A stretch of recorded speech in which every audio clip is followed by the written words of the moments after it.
News 18 Rajasthan देख रहे हैं आप। मैं हूं आपके साथ मनोराज सक्सेना। 5 के प्रहार में आपका बहुत बहुत स्वागत। आज का मुद्दा निकाय चुनाव की बारी, आंदोलन की तैयारी। राजस्थान में एक बार फिर निकाय चुनाव को लेकर सियासी जंग छिड़ती नजर आ रही है। कांग्रेस अब निकाय चुनाव को लेकर बड़े आंदोलन की तैयारी कर रही है, जिसका ऐलान आज कांग्रेस के प्रदेश अध्यक्ष गोविंद सिंह डोटासरा ने भी कर दिया है। यानी अब ये साफ हो गया है कि प्रदेश में निकाय चुनाव को लेकर सियासत गरमाने वाली है। इसी पर करेंगे चर्चा, लेकिन उससे पहले ये रिपोर्ट आप जरूर देखिए।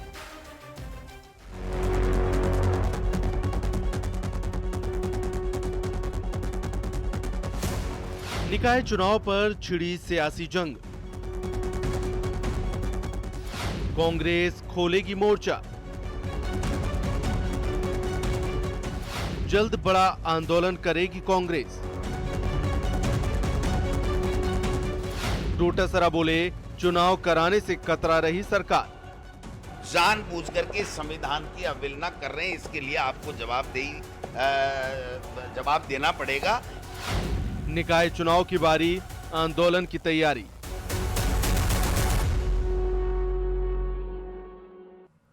तो आज इस बड़े मुद्दे पर हम चर्चा करने वाले हैं। मैं अपने पैनल का यहां पर तारुफ करा दूं। अशोक सिंह बीजेपी की तरफ से वरिष्ठ प्रवक्ता हमारे साथ जुड़ गए। सर बहुत बहुत स्वागत आपका। राजकुमार शर्मा कांग्रेस के प्रवक्ता हमारे साथ जुड़ गए हैं, आपका भी बहुत बहुत स्वागत। एसपी मित्तल वरिष्ठ पत्रकार के साथ हमारे साथ जुड़ रहे हैं, और सुभाष शर्मा राजनीतिक विश्लेषक हैं, हमारे साथ जुड़ रहे हैं। आप सभी चारों मेहमानों का बहुत बहुत स्वागत। सबसे पहले अशोक जी, आपसे ही मेरा सवाल है। सियासी दंगल शुरू हो गया है, कांग्रेस दो दो हाथ करने के लिए बिल्कुल तैयार है। ऐलान यही कि आंदोलन करेंगे। अरे दिक्कत क्या, बता दीजिए। इस दिन, इस तारीख, इस महीने में कराएंगे हम निकाय चुनाव।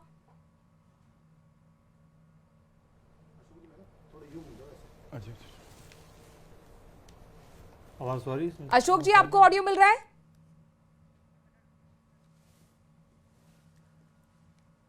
एसपी मित्तल साहब, मुझे लगता है कि अशोक जी तक जब आवाज नहीं पहुंच रही है, उनसे हम जवाब जानने की कोशिश करेंगे। लेकिन ये जो सियासी आप देख रहे हैं, एक जमीन तैयार की जा रही है, क्या आपको लगता है निकाय चुनाव को लेकर, हालांकि पहले भी कांग्रेस सवाल उठाती रही है, क्या अब पानी सर से उठ गया है ये समझें, जवाब नहीं मिल रहा ये समझें, या फिर कांग्रेस की मजबूरी है कि कैसे कार्यकर्ताओं में एनर्जी लाएं, बूस्ट करें निकाय चुनाव से पहले सियासी जमीन, इसीलिए आंदोलन का ऐलान?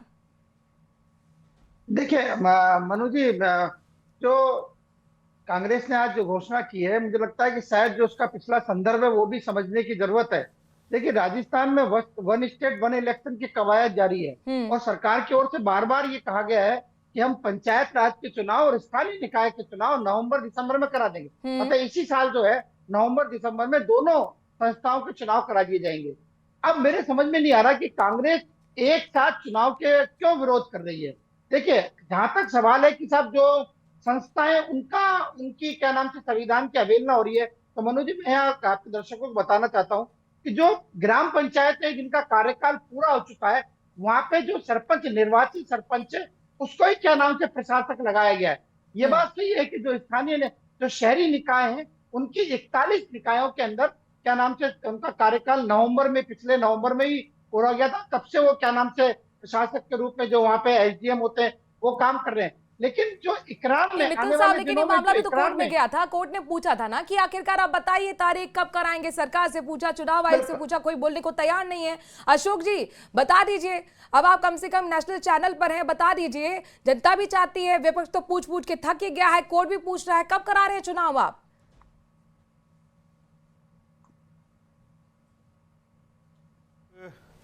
ये देखिए कि राजस्थान के अंदर जैसे ही, हाँ मेरी आवाज आ रही है, आपकी आवाज आ रही है? जी जी जी। जैसे ही भारतीय जनता पार्टी की सरकार आती है, मैं दो चीज इसमें, एक पंचायती राज है, एक नगरीय चुनाव का ले। ठीक है। पंचायती राज की मैं बात करूं तो पंचायती राज में यदि जिले बनाए जाते हैं अगस्त 2023 के अंदर, जो कांग्रेस की सरकार थी, और उन जिलों के बनाने के बाद कोई नगर निकाय के चुनाव नहीं होते, ना पंचायती राज के चुनाव होते हैं। इस प्रक्रिया के लिए हमने एक कमेटी बनाई सरकार आने के बाद में, मंत्रियों की, उन्होंने रिपोर्ट दी। रिपोर्ट देने के बाद में उस रिपोर्ट के आधार के ऊपर ग्राम पंचायत, पंचायत समिति का पुनर्गठन, साथ ही साथ नई पंचायतों का बनाना, और जिला परिषद भी नहीं बनेगी, क्योंकि हमने हमारे आधार के ऊपर 8 जिले किए, तो 8 जिलों का अब जिला परिषद बनेगी, तो जिला परिषद के आधार के ऊपर उसमें पंचायत समिति आएगी, ग्राम पंचायत आएगी। उन ग्राम पंचायतों का पुनर्गठन भी होगा, नवीन भी बनेगी। तो उसके लिए कोई मैकेनिज्म तो बना हुआ है एक्ट के अंदर, उसका प्रोविजन है। उसका नोटिफिकेशन सरकार ने जनवरी में निकाल दिया। उसके बाद में जिला परिषद वाले थे, उनका फरवरी में निकाल दिया।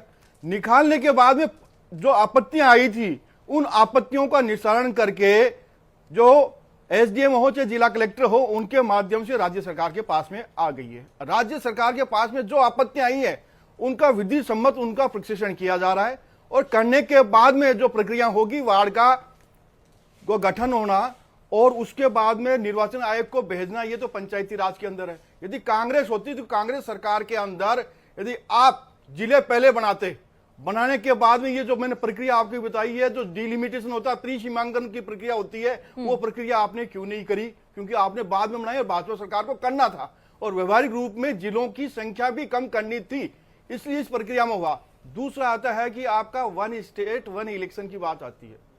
वन स्टेट वन इलेक्शन के अंदर कुछ ग्राम पंचायतें 6700 के लगभग उनका कार्यकाल हो चुका है। कई स्टेट के अंदर प्रशासक नियुक्त किए गए हैं, जो जनप्रतिनिधियों को दिए हैं, कमेटियां बनाई गई हैं उनके साथ के अंदर। किसी अधिकारी को या किसी दूसरे को, पटवारी को या किसी ग्राम सेवक को उसका नहीं दिया गया, प्रभार नहीं दिया गया। इसका विरोध कांग्रेस भी नहीं करती, क्योंकि कई राज्यों में इसका पालना हो रही है। दूसरा आता है कि फिर 500 या 300 के लगभग ग्राम पंचायतें थी, उनका कार्यकाल खत्म हुआ। अब ग्राम पंचायतें हैं जिनका ग्राम पंचायत जो पंचायत समिति का, जिनका कार्यकाल सितंबर अक्टूबर के लगभग खत्म हो जाएगा। तो उसके बाद में ये चुनावी प्रक्रिया का जो हमने डिलिमिटेशन की प्रक्रिया है, वो अंतिम स्टेज के ऊपर है, और कांग्रेस इसमें माहौल बनाने का काम कर रही है। जहां तक नगर निकायों का चुनाव का सवाल आता है, नगर निकाय के चुनाव के अंदर आप देखिए कि यदि नए जिले बने हैं, तो नगर पालिका ही नहीं बनेगी। कह रहे हैं कि आपसे माहौल बना रहे हैं, नगर निगम भी अभी भारतीय जनता पार्टी नहीं बने, प्रक्रियाधीन है और अंतिम चरण में है। थोड़ा तो पेशेंस रखिए। मनुराज जी, पेशेंस रखते रखते राजस्थान की जनता को और कांग्रेस पार्टी को 18-19 महीने हो गए राजस्थान में। कांग्रेस पार्टी बार बार कह रही है कि सर्कस चल रहा है, सरकार चल रही है। जिन चुनाव को 12 महीने पहले हो जाना चाहिए था, आज दिन तक उन चुनाव की तारीख घोषित नहीं हुई है। मनु जी, भारतीय जनता पार्टी चाहती है हम हमारी सहूलियत से परिसीमांकन कर लें, हम हमारी सहूलियत से चुनाव करा लें, क्योंकि जितनी भी एजेंसियां हैं वो तो भारतीय जनता पार्टी की जेब में है। तो भारतीय जनता पार्टी जब अपने आप को सहूलियत में समझेगी, जब इनका हेलीकॉप्टर दिल्ली जाना बंद कर देगा, जब इनका हेलीकॉप्टर नौजवानों के लिए पाताल में उतरना जारी करेगा, तब ये चुनाव करा लेंगे। लेकिन कांग्रेस पार्टी ये चुनाव कभी भी कराए, कांग्रेस पार्टी राजस्थान की जनता को लेकर के बहुत अतिशीघ्र जनता के बीच में जाने वाले हमारे मंडल अध्यक्ष, ब्लॉक अध्यक्ष, बूथ अध्यक्ष, कैसे फायदा हो जाएगा बीजेपी को? मनोज जी, सहूलियत ये देख रही है कि इन्होंने विधानसभा चुनाव के दौरान देश के प्रधानमंत्री जी, देश के गृह मंत्री जी, पूरी भारतीय जनता पार्टी ने राजस्थान की जनता को लंबे चौड़े बरगलाने वाले वायदे राजस्थान की जनता के साथ किए थे, और राजस्थान की जनता इनके बहकावे में आ गई। और आपको ध्यान होगा 14 साल पहले भी उन्होंने लंबे चौड़े वादे किए थे, 11-12 साल पहले। अच्छे दिन आएंगे, 15 लाख आएंगे, काला धन आएगा, ईआरसीपी आएगी, सीबीआई जांच कराएंगे। एक बार चढ़ती है, बार बार थोड़ी चढ़ती है। 2023 विधानसभा चुनाव आप हार गए, 2024 के उपचुनाव आप हार गए, पंचायत और नगर निकाय के उपचुनाव भी हाल में हुए थे, वो भी आप हार गए। अभी जो चुनाव हुए थे, उपचुनाव तो हमेशा जिससे सरकार होती है उसके पक्ष में जाता है। अब जो नवंबर, दिसंबर, जनवरी में चुनाव कराना चाहते हैं, उसके लिए भारतीय जनता पार्टी में छटपटाहट इस बात की है कि कांग्रेस पार्टी का संगठन गोविंद सिंह डोटासरा जी के नेतृत्व में और टीकाराम जूली जी और हमारे रंधावा साहब के नेतृत्व में बहुत मजबूत बन चुका है। अब भारतीय जनता पार्टी देख रही है कि हमारे राजस्थान इकाई की घोषणा तो हो जाए। अभी इनके जो राठौर साहब हैं, जो प्रदेश इनके जो भारतीय जनता पार्टी के राजस्थान के अध्यक्ष हैं, राज्यसभा के सांसद हैं और देश के प्रधानमंत्री जी के लाडले भी हैं, उनकी अभी कार्यकारिणी नहीं बनी है। तो भारतीय जनता पार्टी चाहती है हमारा राष्ट्रीय अध्यक्ष आ जाए, हमारा राजस्थान का अध्यक्ष आ गया है तो उनकी टीम आ जाए, उसके बाद हमारी सोले से चुनाव करा लेंगे। लेकिन कांग्रेस पार्टी अतिशीघ्र राजस्थान में कांग्रेस संगठन को लेकर राजस्थान की जनता के सहयोग से चुनाव को कराने के लिए और जितने भी मुद्दे उनको लेकर जाने वाली है। सहूलियत देख रहे हैं आप, सर जनता का हित नहीं देख रहे हैं, इसलिए देरी कर रहे हैं।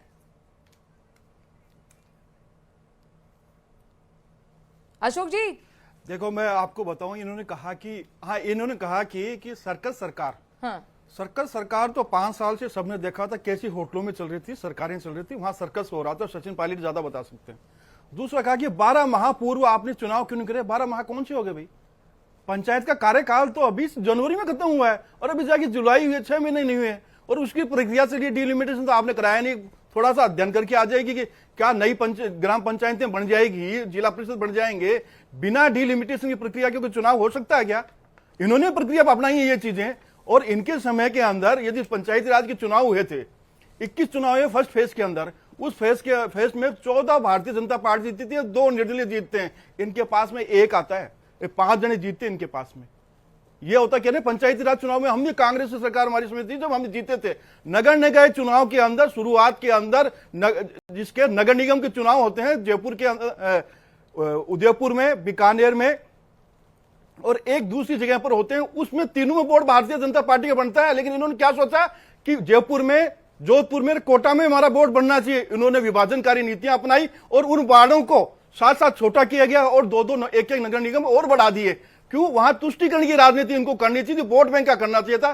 किसी वार्ड को इन्होंने 5000 कर दिया और किसी को 12000 कर दिया। जयपुर जैसे स्थान के अंदर इन्होंने कर दिया, वो चुनाव जीतने में एक इनके बोर्ड इन्होंने बनाया। दूसरा इन्होंने कहा कि पंचायत चुनाव में डोटासरा जी ने तो बड़ी टीम का किया, हमने बहुत कर लिया। आपका शासन था तो डोटासरा जी ने कोई टीम बनाई थी क्या? पूरे 4 साल का उनके कार्यकाल के अंदर जो उस समय बने थे, जिनकी सरकार थी, इनकी टीम नहीं बन पाई थी। इनका ब्लॉक अध्यक्ष इनका नहीं था, जिला अध्यक्ष इनका था, मंडल की जिनका कार्यकारिणी होती वो कार्यकारिणी नहीं थी। आज हमारी कार्यकारिणी आज भी कंटिन्यू है। इनके बिना कार्यकारिणी के इन्होंने चलाया और सबको भंग कर दिया। कब? सचिन पायलट जी के जब वो एपिसोड हुआ मानेसर वाला, उसमें इन्होंने भंग कर दिया और 4 साल तक पूरी किसी भी टीम का गठन नहीं किया। तो अपने आईने में देखे कांग्रेस और डोटासरा जी देखे कि हम क्या इस राजस्थान को साहसिक प्रदेश के रूप में कहते हैं कि हमने साहस किया, बहुत किया। साहस किया होता तो उस समय की परिस्थितियां आज भी घटना आ रही है कि कैसी हो रही थी राजस्थान के अंदर, वो घटनाओं का कम करने का काम किया है। आज पेपर लीक में कोई हो सकता है? बता दीजिए, कोई हिम्मत कर पाता है? आरपीसी जैसी कोई संस्थान के जो मेंबर को हिम्मत करेंगे क्या? कोई हिम्मत क्या? जिन लोगों ने जो पताल में थे उनको भी पकड़ के लेके आए, उनको भी जेल में डाला है। जमीन में होता है, आसमान में होता है। मतलब लाखों लोगों के भविष्य को आपके खराब करने वाली कांग्रेस सरकार के जमीन समय में होता है या हर आसमान में पेपर होता लीक है? हुए, उन पेपर लीकों की जांच करने का काम भारतीय जनता पार्टी सरकार के अंदर हुआ है। आरपीसी को स्वायत्ता दी गई, इन्होंने आरपीसी को स्वायत्ता नहीं दी, अपने रिश्तेदारों को भर्ती कराने का काम किया और उन पर प्रेशर डालने का काम किया। हेलीकॉप्टर के माध्यम से पाताल में जाया जा सकता है? और हेलीकॉप्टर की इन्होंने बात करी, एक बार पूछ रहा है। हेलीकॉप्टर की इन्होंने बात करी। हेलीकॉप्टर से तो किसकी निगरानियां होती थी? और जहां पर आने वाले चुनाव में आप रुके थे, राजस्थान का नौजवान होटल में रुके थे, पत्रकारों के ऊपर जो आपके मीडिया के बंधु हैं उन पर केस दर्ज कराए गए थे। तो ये बताइए कि ये लोकतंत्र की बात करते हैं तो मीडिया को जो स्वतंत्र रूप से उस समय अपना मीडिया की कवरेज कर रहा था उसके ऊपर इन्होंने केस दर्ज करवाए। मनोज जी, ये घबराए आज भी भुगत रहे हैं। ये घबराए। आप बताइए, अभी उपचुनाव हुए, बाई इलेक्शन हुए, विधानसभा के कितनी सीटें हारी कांग्रेस, जीत पाई कांग्रेस। और अभी उनके क्षेत्र में डोटासरा क्षेत्र के अंदर जो चुनाव हुए उस वार्ड के चुनाव हार गए। राजस्थान में कहाँ है? कर रहे हैं? अरे आप कुछ है नहीं है। हर गांव ढाणी में कांग्रेस पार्टी की शाखाएं काम कर रही है। आज की बात करें ना, निकाय चुनाव की बात करें, सुभाष शर्मा राजनीतिक विश्लेषक भी हमारे साथ जुड़े। सुभाष जी को लाना चाहूंगी मैं। सर, आपने सुना बीजेपी को भी, कांग्रेस को भी, और जाहिर तौर पर जनवरी 2025 में जब कार्यकाल खत्म हो चुका है, 6,000 से ज्यादा पंचायती राज संस्थानों का, 50 से ज्यादा नगर निकाय कार्यकाल यहाँ पर खत्म हो चुका है 2025 जनवरी में, तो ये देरी को लेकर आपको क्या लगता है कि आखिरकार क्या परिसीमन के नाम पर वाकई राज्य सरकार देरी कर रही है या ये प्रक्रियाधीन है और इसीलिए 1 स्टेट 1 इलेक्शन के तहत इतना तो वक्त लगता है? जी, एक शायर हुए हैं, पहले उनका एक शेर सुना देते हैं, उसके बाद बातचीत करते हैं।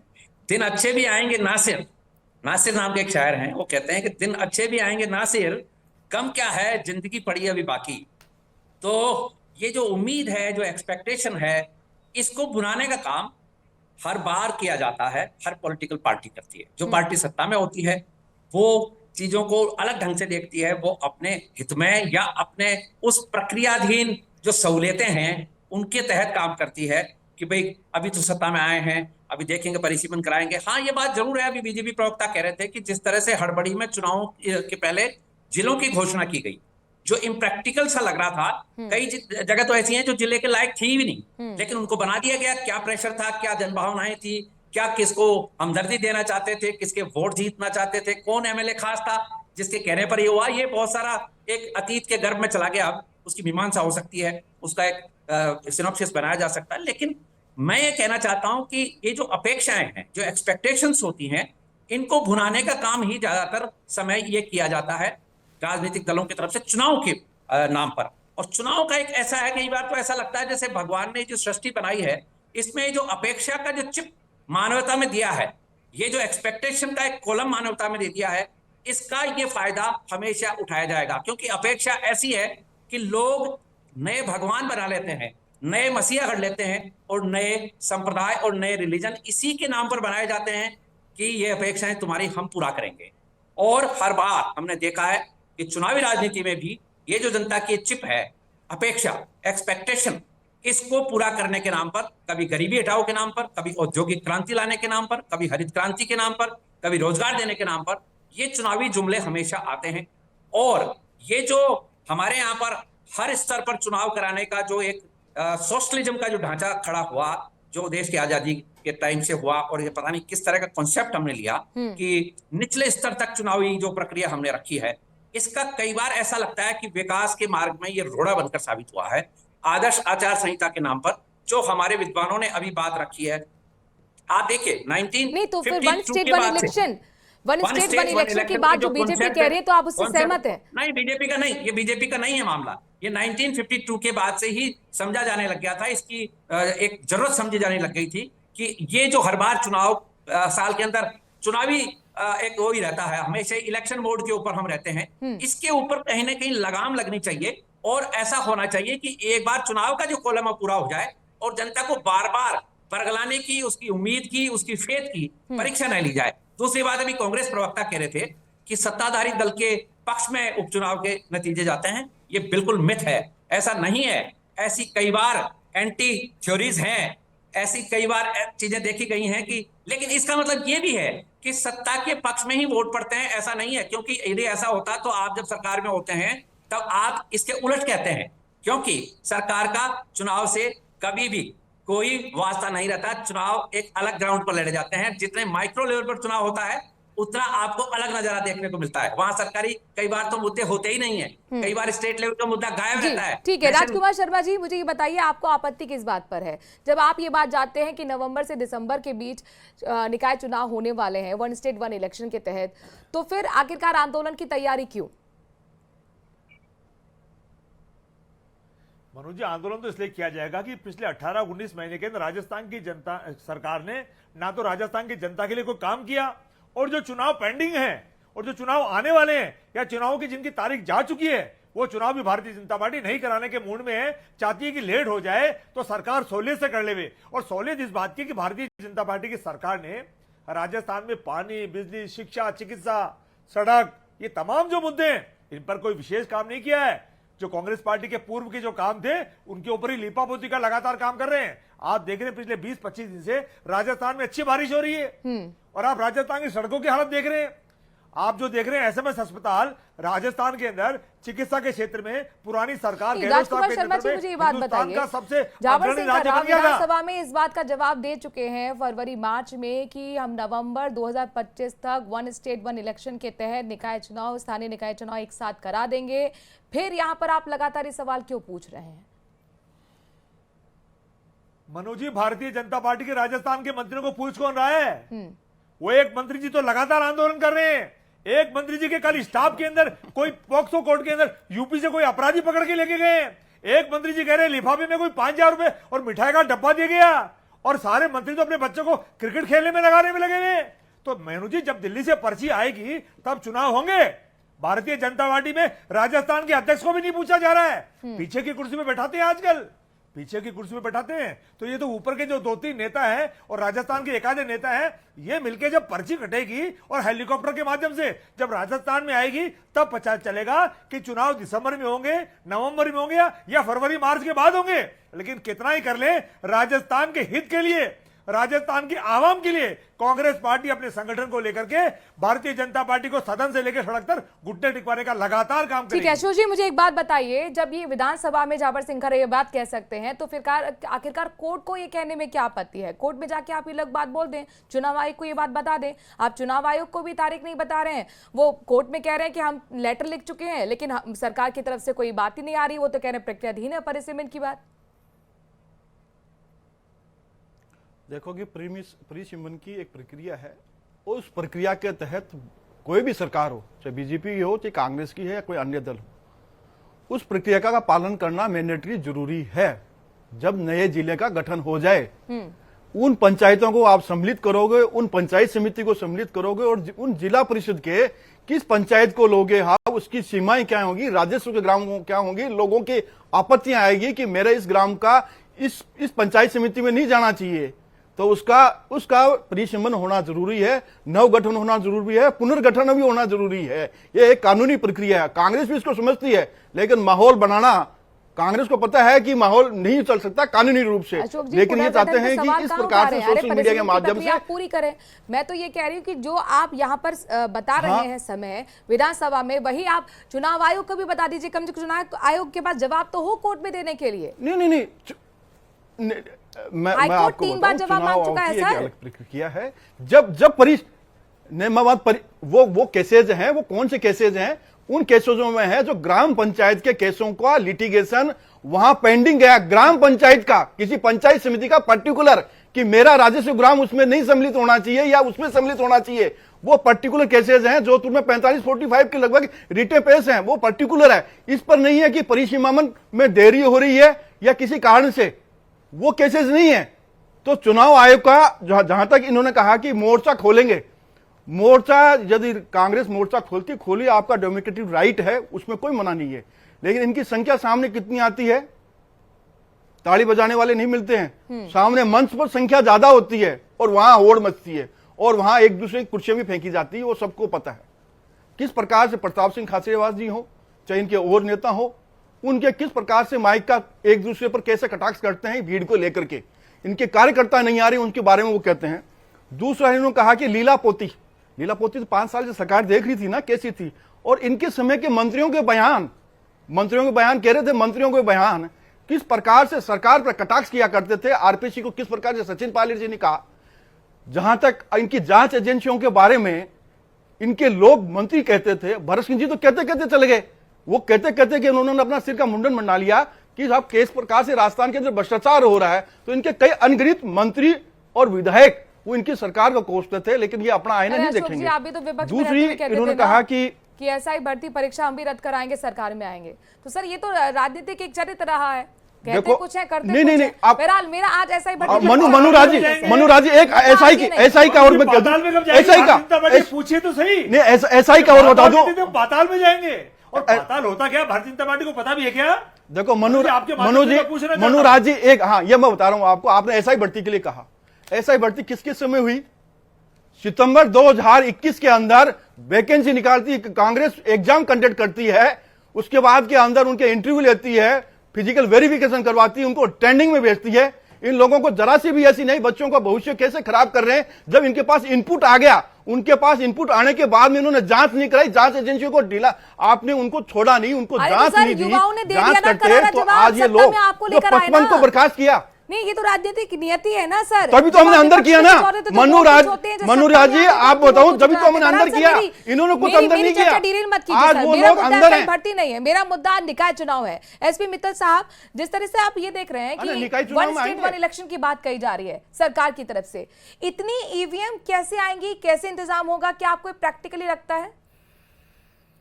नहीं, मतलब उसमें सरकार ने पहले ही कह दिया है कि हो सकता है 2-3 चरणों में कराएं, जैसे मान लो नवंबर में कहीं चुनाव कराएंगे तो कहीं दिसंबर में चुनाव कराएंगे। सरकार ने स्पष्टीकरण उसमें पहले ही दे दिया है। मेरा ये कहना है कि जैसे आज गुजरात साहब ने कहा है सारे निकायों के चुनाव के लेके, मनु सच्चाई तो ये है कि 91 राजस्थान की 91 नगर निकायों का जो कार्यकाल है वो अभी जनवरी फरवरी में समाप्त होना है, अभी तो समाप्ति नहीं हुआ है, तो फिर आंदोलन किसके लिए करा जाएगा? और सरकार अभी बार बार ये कह रही है कि वन स्टेट वन इलेक्शन के तहत नवंबर दिसंबर में चुनाव 30 मई को पूरा हो रहा है मुझे सर, लगता है- 30 मई को हो रहा है। 30 मई को रहा है, लेकिन जो इकरार में है उनका जो है वो जनवरी और फरवरी में भी होना है। तो मेरा ये कहना है कि जब सरकार के द्वारा ये कहा जा रहा है कि देखिए वन स्टेट वन इलेक्शन यदि राजस्थान में प्रभावी होता है तो राजकुमार जी भी इससे सहमत होंगे कि एक अच्छी कवायद है। अशोक गहलोत साहब जब मुख्यमंत्री थे वो कई बार सार्वजनिक मंचों से ये बात कहते रहे कि बार बार इलेक्शन होने से सरकार का काम प्रभावित होता है। अब यदि क्या नाम से राजस्थान में स्थानीय निकाय पंचायत राज के चुनाव एक साथ होते हैं तो मुझे लगता है कि सभी राजनीतिक दलों को उसका स्वागत करना चाहिए। तो राजकुमार शर्मा जी, यहाँ पर लगातार बीजेपी कहती आई है कि परिसीमन जो हो रहे हैं उससे आपको दिक्कत नहीं है, दिक्कत है वन स्टेट वन इलेक्शन से। मनोज जी, हमको तो दिक्कत इस बात से है कि भारतीय जनता पार्टी बोलती बहुत है। भारतीय जनता पार्टी बोलने का काम बहुत करती है, आंकड़े बहुत बनाती है। आंकड़े बोलना ये भारतीय जनता पार्टी की परंपरा बन चुकी है। राजस्थान काम चाहता है, कांग्रेस पार्टी काम चाहती है। राजस्थान की जनता ने अपने दिल पे बड़ा पत्थर रखे भारतीय जनता पार्टी को सत्ता सौंपी थी, इस आस पे सौंपी थी कि कुछ कांग्रेस पार्टी से बेहतर काम करेंगे, लेकिन ऐसा नहीं हो पाया। इसलिए हम कह रहे हैं कि कांग्रेस पार्टी विपक्ष में होने का अपना धर्म निभाते हुए आगामी दिनों के अंदर हमारे तमाम संगठन को लेकर के भारतीय जनता पार्टी की सरकार के खिलाफ बड़ा आंदोलन बूथ लेवल पे, मंडल पे, ब्लॉक पे छेड़ेगी। पंचायत और नगर निकाय के जो उपचुनाव हुए थे 36 में 28 सीटें बीजेपी ने जीत ली थी, आपने जीती सिर्फ 8। आपका ग्राफ था सोचिए 15 से आप पहुंच गए 4 और बीजेपी का था 15, वो 15 से पहुंच गई 28। तो ऐसे में ये विश्लेषण भी आपको करना चाहिए कि कैसे जनता के मुद्दों को आप उठाएं और सरकार को फिर घेरें। फिलहाल इस चर्चा में अभी के लिए इतना ही, मेरे पास वक्त इतना है। सभी मेहमानों को बहुत बहुत शुक्रिया इस चर्चा में शामिल होने के लिए। वक्त थोड़े से ब्रेक का है, लेकिन खबरों का सिलसिला जारी है प्रदेश के number 1 news channel news 18 Rajasthan पर। नमस्कार।